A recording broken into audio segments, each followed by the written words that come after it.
President Bush has sent tens of thousands of America's best into the Middle East. They are there in full battle readiness. There are scores of U.S. naval vessels, hundreds of planes, and all of the modern military equipment anyone could imagine. Why have they been sent halfway around the world? President Bush said he committed these forces because of Iraq's aggression against tiny Kuwait. Should America's military forces be involved when one country invades another? The American people have been persuaded that our need for oil leaves us no choice but to be involved. Why then does our own government stand in the way of acquiring offshore oil near our coasts and known deposits of oil in Alaska? Why does this same government impede the use of coal and nuclear power that could make us far less dependent on foreign energy suppliers? An even more fundamental point to consider is, why do we have a military establishment in the first place? And the answer is that there are only two reasons for maintaining a military force. One is to protect U.S. territory, and the other is to protect U.S. citizens. If our nation, including any of our overseas territories, is attacked, our military should respond. And if and when Americans overseas are abused, such as being taken hostage, America's military should act swiftly and decisively, or every American will become a target. But no U.S. territory was threatened and no Americans were abused when the President ordered this massive deployment of troops. What's going on here? No President and no U.S. Congress is authorized to use our men and women in uniform as the world's policemen. President Bush worked hard to get United Nations approval for his speedy action. He claimed that the world community stands behind what he has done. But it's not the world community's troops in the desert sand. It's America's. There is something more going on here. Why the massive reaction to Iraq's takeover of Kuwait? There was no similar response to the Soviet Union's invasion of Afghanistan or the Kremlin's crackdown when Lithuania attempted to regain her independence. If oil is such a great concern, why did Mr. Bush ban oil and natural gas leasing in areas where both resources are known to be available? Why is he doing little or nothing about federal energy policies that have taken us from 29% dependence in 1973, at the height of the first energy crisis, to 50% dependence now? Why has he paved the way for the anti-American United Nations to take control of the operation? Did he learn nothing from the UN's previous involvement in directing the use of American military forces? History repeatedly confirms that war, even the threat of war, always brings with it more government and moral decline. War and the threat of war can also persuade a people to allow for drastic changes in their way of life, a loss of economic vitality, an erosion of national sovereignty, even a complete loss of freedom. Sometimes history shows that the freedoms lost by a people are not lost to some foreign enemy, but to unscrupulous leaders from within. William Shakespeare certainly had such a development in mind when he had one of his characters advise a power-seeking individual, "Be it thy course to busy giddy minds with foreign quarrels." Could such a tactic be in the minds of some powerful individuals in America? Let's answer that question by citing some important history. In 1952, members of the U.S. Congress had amassed a great deal of evidence showing that various tax-exempt organizations and foundations were involved in financing and promoting subversive activity within our nation. The U.S. House of Representatives formed an official committee to investigate this subversion. Its chairman appointed a knowledgeable and determined American named Norman Dodd as the committee's director of research. Late in 1953, at a meeting in New York City, Ford Foundation President H. Rowan Gaither bluntly told Norman Dodd that he and others had for years operated under directives issued by the White House, the substance of which was that we should make every effort to so alter life in the United States as to make possible a comfortable merger with the Soviet Union. Mr. Gaither added that he and others were still being guided by such directives. A startled Norman Dodd then asked Mr. Gaither if he would repeat what he had just stated before the full committee in Washington, and Gaither refused. And the plans to alter America in order to merge our nation with the USSR continued to unfold. This admission by the Ford Foundation's leader in 1953 was startling. But there were even more dramatic revelations uncovered by this committee before it was hounded out of existence in 1954. The John Birch Society has told this incredible story in our affiliated magazine, The New American, and in our videotape entitled Premeditated Merger. You are about to hear Norman Dodd's account of the uncovering of more subversion, this time perpetrated by a different foundation, the Carnegie Endowment for International Peace. Mr. Dodd will detail the shocking discoveries made by a committee lawyer named Catherine Casey. The interview you are about to see was conducted in 1982 by Mr. G. Edward Griffin.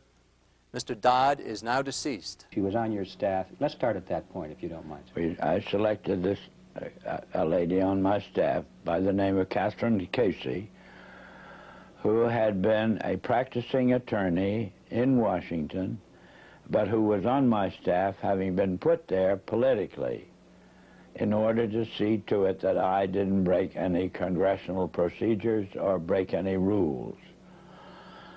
She was a thoroughly competent, intelligent lady. And she came back at the end of 2 weeks with the following in the way of, on dictaphone belts. We are now at the year 1908, which was the year that the Carnegie began operations.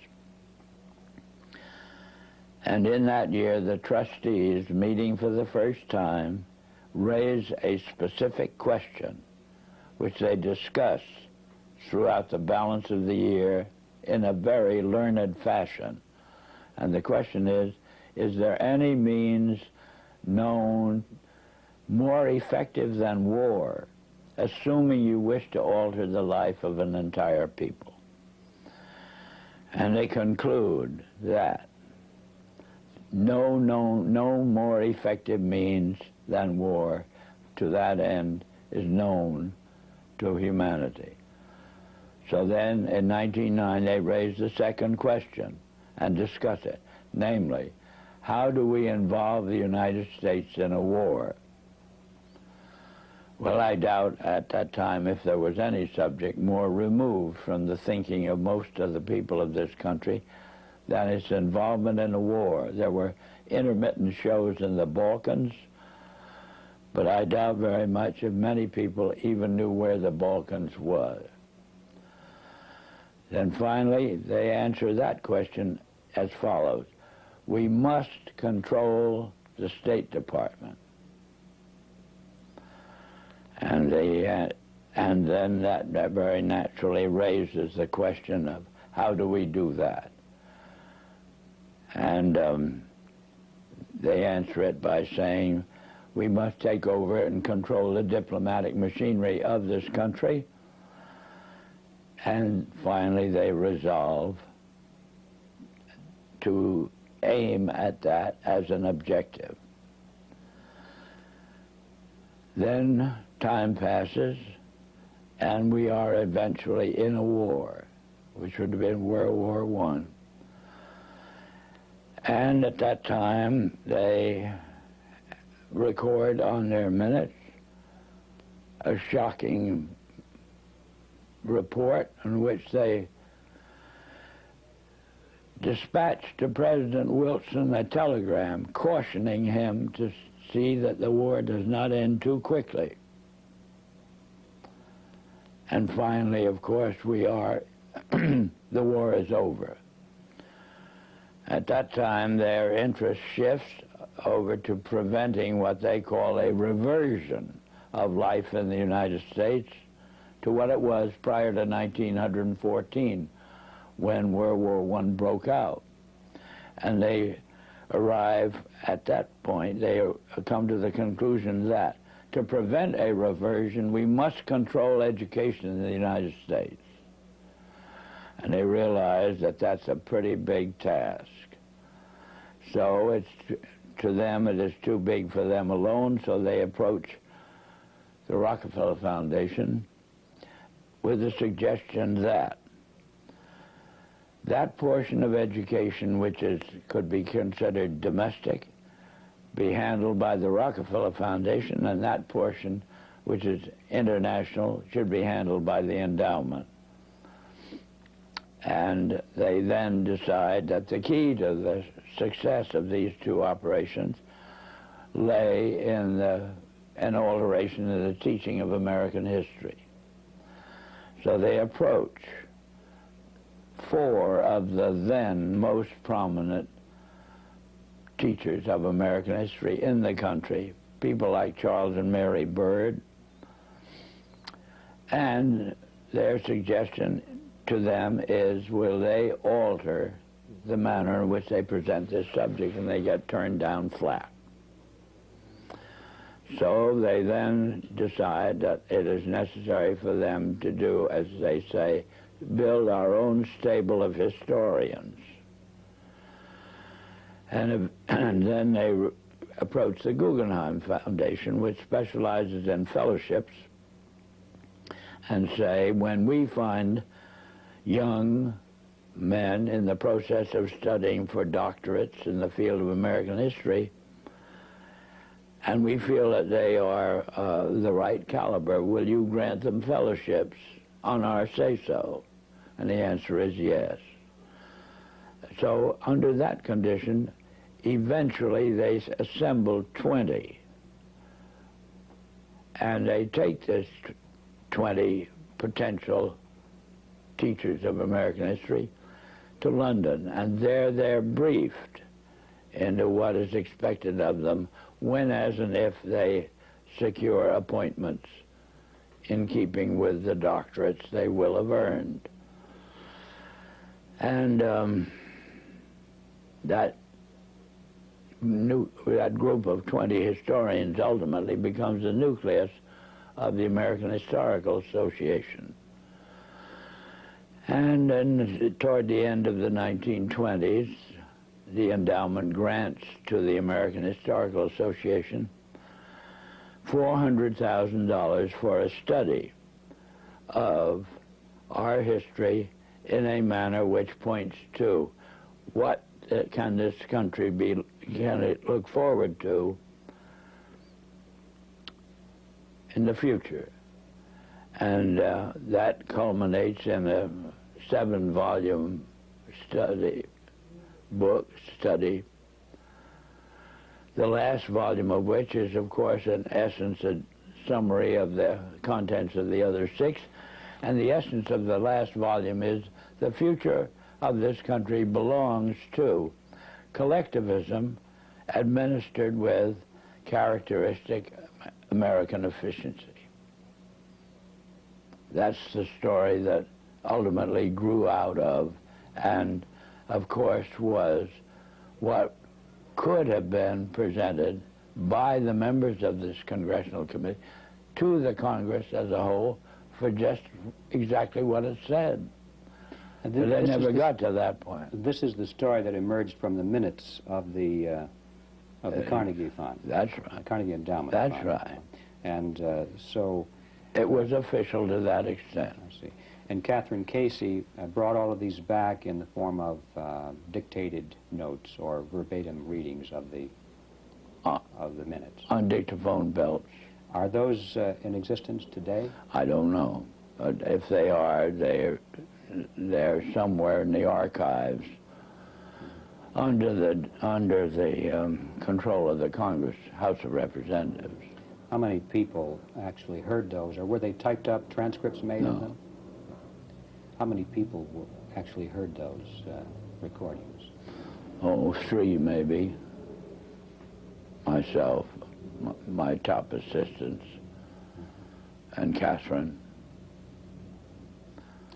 Yeah, I might tell you this experience as far as its impact on Catherine Casey was concerned, was she never was able to return to her law practice.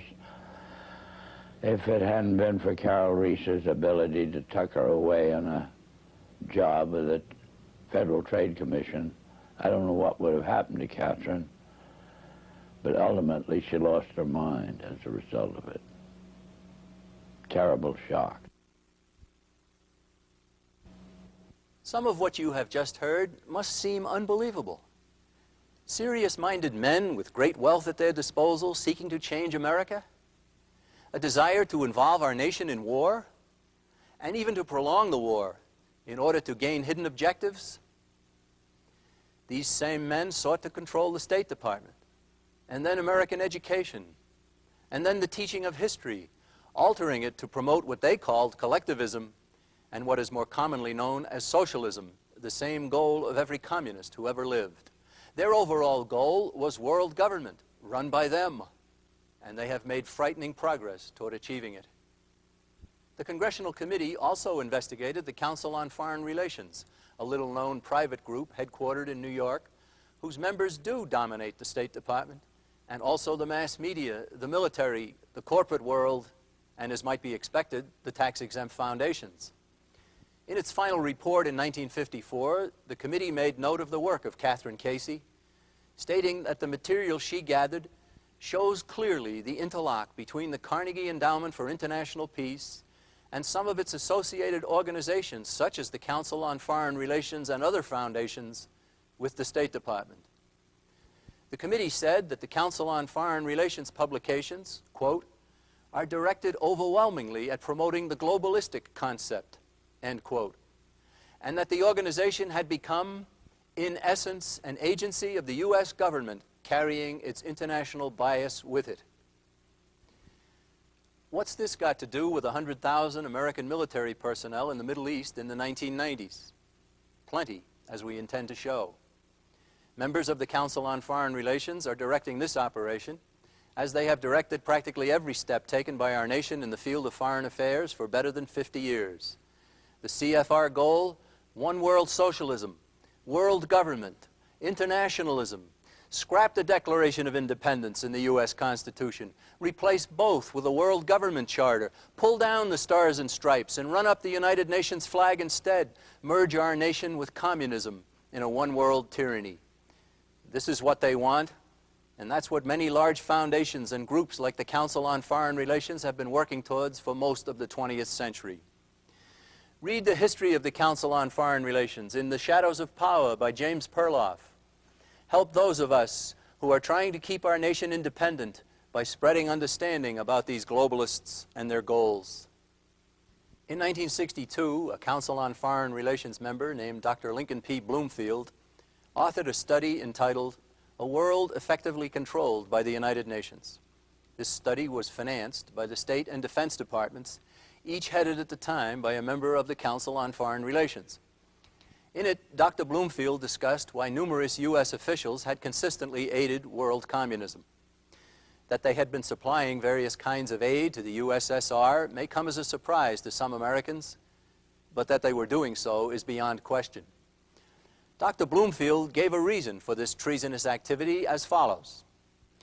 If the communist dynamic was greatly abated, the West might lose whatever incentive it has for world government. Let's analyze that for a moment. U.S. officials were aiding world communism in order to keep it alive so that the threat it posed could force the West, especially the people of the United States, to want world government. It wasn't better red than dead, as bad as that would be. It was better world government than red. And if they hadn't been keeping communism alive, the incentive for world government would have been far less. These individuals and their organizations know that Americans will not easily give up U.S. sovereignty unless persuaded to do so by some terrible outside threat. So the threat of communism was created and maintained for that purpose. Over the years, foundation-funded groups have also promoted world government as the only recourse in the face of other real or imagined threats, such as nuclear weapons proliferation, environmental concerns, and population growth. Is the current crisis in the Middle East another threat that can be used to propel America into world government? It certainly is. Saddam Hussein in Iraq has given the advocates of world government a wonderful opportunity to push for the realization of their dream.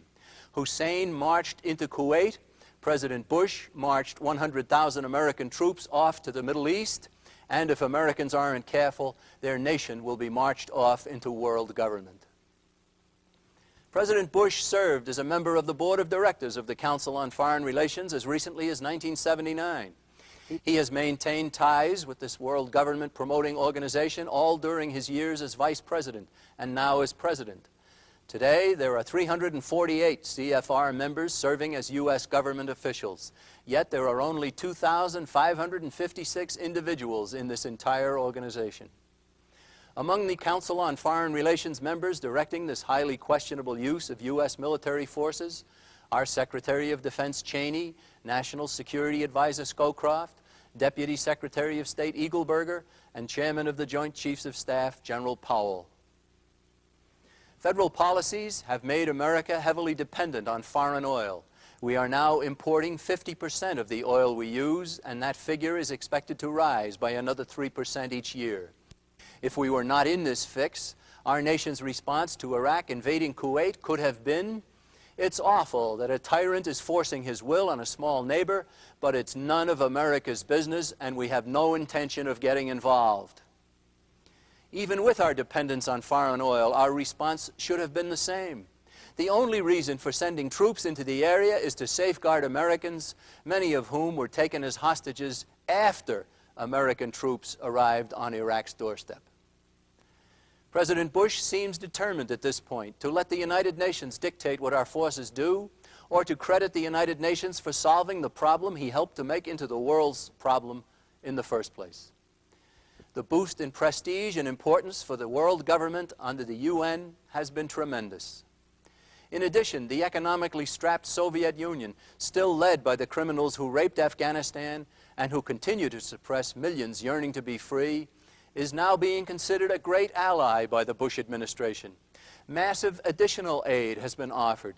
The plans to alter the United States and comfortably merge our nation with the Soviets in a one-world tyranny ought to be obvious to all. Instead of boosting world government and involving the United States in a regional conflict, here are 4 steps that should be taken. 1. The U.S. should use our already deployed forces to obtain the prompt release of all Americans being held against their will in Iraq and Kuwait, and then bring the troops home. American blood should not be spilled to guarantee oil supplies for Japan and the nations of Western Europe, each of whom are far more dependent on Middle East oil than we are. American blood should also not be spilled for oil, even for America. 2. All American policy regarding this and any other crisis should be formulated and carried out in the interests of a sovereign United States of America without any requirement for approval by the United Nations, NATO, any other multinational group, or any other nation. 3. President Bush and the Congress must not be allowed to deflect attention away from their massive deficits with questionable muscle flexing in the Middle East. Rather than address the already serious debt problem, they are making it worse. 4. Truly honest efforts to make America energy independent should be undertaken promptly. Here are 5 recommendations for starters. Cancel President Bush's arbitrary 10-year ban on offshore oil and natural gas leasing. Open for development the locked-up mineral and energy treasures known to exist in Alaska. Remove many of the costly and unnecessary restrictions inhibiting the use of nuclear power. Abolish the Department of Energy that spends billions preventing energy production, and cancel plans to upgrade the Environmental Protection Agency to cabinet-level status, then abolish it and reestablish sensible concern for the environment at state and local level. The United States of America has been taken off course by powerful and wealthy influences who have been working throughout this century to build more government here at home and total government throughout the world. They don't intend to be limited by the U.S. Constitution, and they don't care a whit about the Declaration of Independence. Instead of a sovereign United States of America where government is limited by the Constitution, they have repeatedly led our country into a series of entangling alliances of the kind George Washington warned against in his farewell address. They have sent our armed forces into undeclared no-win wars under the control of a UN subsidiary, as in Vietnam, and under the United Nations itself in Korea. Our men never had a chance to win either of those wars, and many paid the supreme sacrifice. These powerful and wealthy influences seem determined to repeat this betrayal of our military and our country once again in this Mideast Masquerade. These same individuals in and out of government have used great wealth to force fundamental changes in America. They have built the Soviet Union into a world power and have kept it afloat for decades, and they are still at it. Congress got wise to what they were doing in the 1950s and tried to stop them, but it was the congressmen who were stopped, and the subversion of America continued. The John Birch Society is determined to expose this monster conspiracy in order to keep our nation free and independent. All that is needed is sufficient exposure of the whole dirty business. Help us. Get involved. We look forward to hearing from men and women of good conscience and love of country throughout this great land. You and others simply must help in the campaign to keep us independent.